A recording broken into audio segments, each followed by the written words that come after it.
Hello sir. నాకు కొన్ని doubts ఉన్నాయి.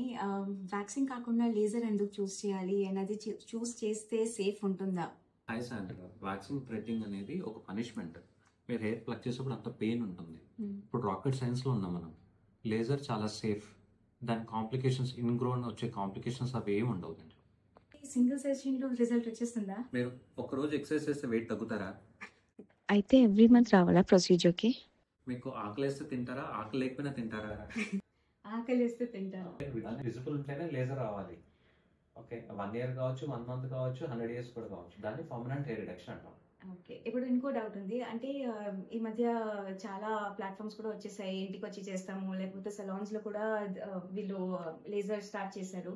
సో ప్రొఫెషనల్ క్లినిక్కి ఎందుకు రావాలి అక్కడ కాకుండా? లేజర్ బర్న్ అయితే ఏం చేస్తారు మీరు? స్కిన్ స్పెషలిస్ట్ దగ్గర వెళ్తాను. అదేదో మీరు ఫస్ట్ ఏం చేస్తే ఈ హెడేక్ ఉండదు. మళ్ళీ లేజర్ రిడక్షన్ మీకు అన్ని రైట్స్ ఉంటాయి.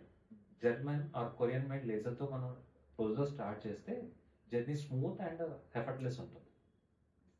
పర్ఫెక్ట్. Thank you sir.